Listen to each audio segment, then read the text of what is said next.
আসসালামু আলাইকুম ওয়া ৰাহমাতুল্লাহি ওয়া বাৰাকাতুহু। আসসালাতু ওয়াসসালামু আলা ৰাসূলিল্লাহ আম্মা বাদ। আজি বিশেষ এটা বিষয় লৈ আপোনালোকৰ সন্মুখত আহিছোঁ। এয়া হৈছে যুগে যুগে বিভিন্ন শ্ৰেণীৰ মানুহে কোৰাণক লৈ প্ৰশ্ন উত্থাপন কৰিছে, কোৰাণৰ ওপৰত সন্দেহ পোষণ কৰিছে। সেই মানুহবিলাকৰ বাবে মই কোৰাণ মজিদৰ পৰা কেইটামান আয়াত উল্লেখ কৰিম, যিবোৰ আয়াতত আল্লাহে সেই সকল মানুহৰ প্ৰতি চ্যালেঞ্জ কৰি গৈছে যে যদি তোমালোকে সন্দেহ পোষণ কৰিছা তেনেহলে আল্লাহৰ চ্যালেঞ্জ গ্ৰহণ কৰক। তো সেই বিষয়ে আজি মই কেইটামান আয়াত আপোনালোকৰ আগত উপস্থাপন কৰিম ইনশাআল্লাহ। তাৰে প্ৰথম আয়াতটো হৈছে আউযু বিল্লাহি মিনাশ শাইতানিৰ ৰাজিম, বিসমিল্লাহিৰ ৰহমানিৰ ৰহিম। সূৰা ইসৰা 17 নম্বৰ সূৰা 88 নম্বৰ আয়াতত আল্লাহ পাকে কৈছে, নবী সাল্লাল্লাহু আলাইহি ওয়াসাল্লাম কবলৈ গৈছে, কোৱা যদি এই কোৰাণৰ অনুৰূপ কোৰাণ আনিবলৈ মানুহ আৰু জিন সমবেত হয় তথাপি ইয়াৰ অনুৰূপ আনিব নোৱাৰিব, যদিও সিহঁত পৰস্পৰে পৰস্পৰক সহায় কৰে। তো যিসকল সন্দেহ পোষণকাৰী, যিসকল কোৰাণক বিশ্বাস নকৰে, যিসকলে কোৰাণৰ কিছু অংশ বিশ্বাস কৰে কিছু অংশ অবিশ্বাস কৰে, সেই সকল প্ৰত্যেকজন মানুহক আল্লাহে চ্যালেঞ্জ কৰিছে যে যদি তোমালোকে এই কোৰাণৰ অনুৰূপ আৰু এটা কোৰাণ আনিব পাৰা আৰু ইয়াৰ বাবে যদি মানুহ জাতি আৰু জিন জাতি দুয়োটা জাতি মিলি যদি চেষ্টা কৰা তথাপি তোমালোকে এই অনুৰূপ কোৰাণ আনিব নোৱাৰিবা। সমাজত আজি চাওক বহুত মুছলিম মানুহ আছে, বহুত মুছলিম ল'ৰা আছে যিসকলে কোৰাণৰ আয়াতক কিছু পৰিমাণে হলেও সন্দেহ কৰে। সেই সকল মানুহক আজি মই ক'ব বিচাৰিছো যে আপোনালোকেও এই চ্যালেঞ্জ গ্ৰহণ কৰক, আৰু যদি আপোনালোকে সমৰ্থ হয় তেনেহলে কোৰাণৰ নিচিনা এটা কোৰাণ আপোনালোকে লৈ আহক, কোৰাণৰ নিচিনা আৰু এখন কিতাপ লৈ আহক। কিন্তু আল্লাহ পাকে চ্যালেঞ্জ কৰিছে আপোনালোকে কেতিয়াও নোৱাৰিব। তাৰ পিছত আল্লাহ পাকে জানে যে মানুহ নোৱাৰিব, সেইকাৰণে আল্লাহ পাকে আন এটা সূৰা হুদ 11 নম্বৰ সূৰাৰ 13 নম্বৰ আয়াতত আল্লাহ পাকে কৈ আছে, এইবাৰ চ্যালেঞ্জটো অলপ আল্লাহে লঘু কৰি দিছে, পাতল কৰি দিছে। কেনেকুৱা? আল্লাহ পাকে এই আয়াতত কৈছে, কোৱা যদি তোমালোকে সত্যবাদী হোৱা, অৰ্থাৎ সন্দেহ পোষণকাৰী সকলক কৈছে যে যিসকলে কোৰাণক আল্লাহৰ বাণী বুলি বিশ্বাস কৰিব খোজা নাই সেই মানুহবিলাকক কৈছে যদি তোমালোকে সত্যবাদী হোৱা তেন্তে তোমালোকে ইয়াৰ দৰে 10টা সূৰা ৰচনা কৰি লৈ আহা। প্ৰথম চ্যালেঞ্জ কৰিছিল সম্পূৰ্ণ কোৰাণখন ৰচনা কৰি লৈ আহিবলৈ।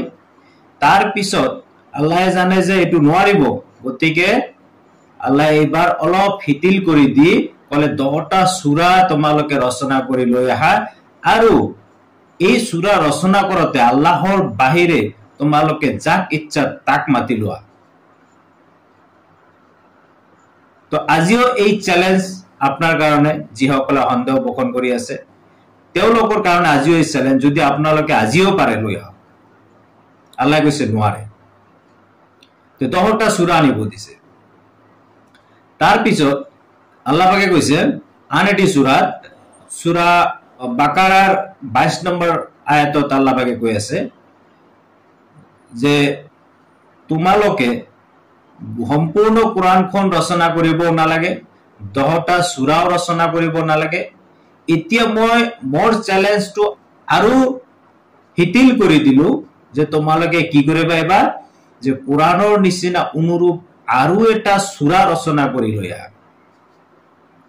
আৰু এই সূৰা ৰচনা কৰতে আপোনালোকৰ যিমান সহায় সাক্ষী যিমান যি প্ৰয়োজন আছে হিয়ত গোটেই বিলাকক মাতি লৈ আহা কেৱল আল্লাহৰ বাহিৰে আপোনালোকে আপনি যাক পাৰে তাকে লৈ আহক আৰু এটা সৰু এটা ৰচনা আমি জানো কুৰান পাকত আটাইতকৈ সৰু ৰচনা হৈছে সূৰা কাউসাৰ মাত্ৰ 3টা আয়াত আছে তো এনেকুৱা 3টা আয়াত বিশিষ্ট সৰু এটা সূৰা ৰচনা কৰি লয়া আল্লাহ পাকে জানে এইটো সম্ভৱ নহয় এই কাৰণে সূৰা বাকাৰাৰ 23 নম্বৰ আয়াতত আল্লাহ পাকে চ্যালেঞ্জ কৰি 24 নম্বৰ আয়াতত আল্লাহ পাকে কৈ আছে এতেকে যদি তোমালোকে এনে নকৰা যদি তোমালোকে সৰু এটা সূৰা ৰচনা কৰিব নোৱাৰা তেনেহলে কি আৰু তোমালোকে এইটো কেতিয়াও কৰিবও নোৱাৰা আল্লাহ পাকে যেহেতু জানে যে কোনো মানুহৰ পক্ষে সম্ভৱ নহয় কুৰানৰ নিচিনা এখন কিতাপ ৰচনা কৰিবলৈ কুৰানৰ সূৰাৰ নিচিনা 10টা সূৰা ৰচনা কৰিবলৈ কুৰানৰ নিচিনা এটা সূৰা ৰচনা কৰিবলৈ সেই কাৰণে আল্লাহ পাকে কৈছে যদি তোমালোকে এনে নকৰা আৰু তোমালোকে এইটো কেতিয়াও কৰিব নোৱাৰা তেনেহলে সেই জুইৰ পৰা বাচিবলৈ ব্যৱস্থা কৰা যাৰ ইন্ধন হ'ব মানুহ আৰু হিল যেটো প্ৰস্তুত কৰা হৈছে কাফিৰ সকলৰ বাবে অস্বীকাৰকাৰী সকলৰ বাবে আল্লাহ পাকে চ্যালেঞ্জ দি তাৰ পিছত কৈছে যে তোমালোকে মোৰ এই চ্যালেঞ্জ কেতিয়াও গ্ৰহণ কৰিব নোৱাৰা মোৰ এই চ্যালেঞ্জ কেতিয়াও তোমালোকে সফল হ'ব নোৱাৰিবা গতিকে তোমালোকে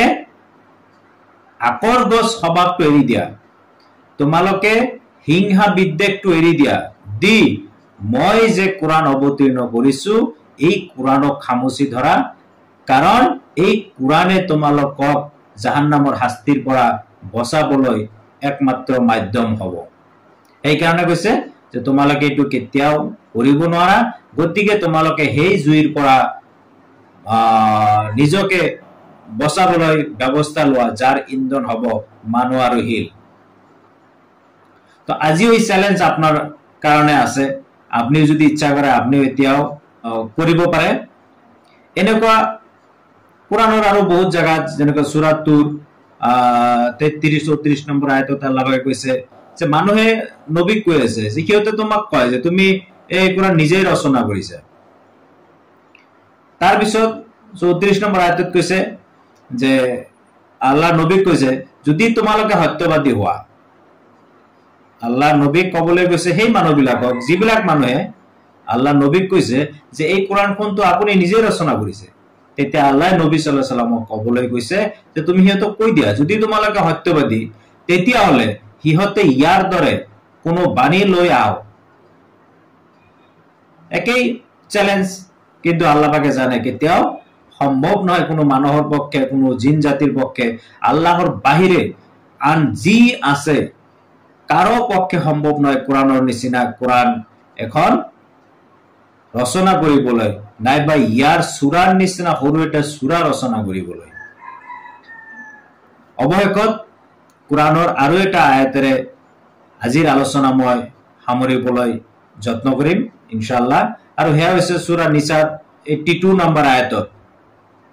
আল্লাহ পাকে কৈছে হিয়তে কুৰানক গভীৰভাৱে অনুধাৱন নকৰেনে এই যিসকলে অবিশ্বাস কৰিছে যিসকলে কুৰানক নামানে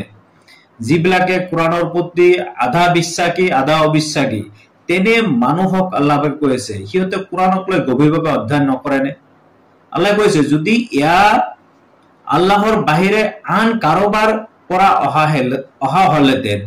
আন কাৰোবাৰ ৰচনা হলেতেন আন কাৰোবাই এইটো ৰচনা কৰিলে হয়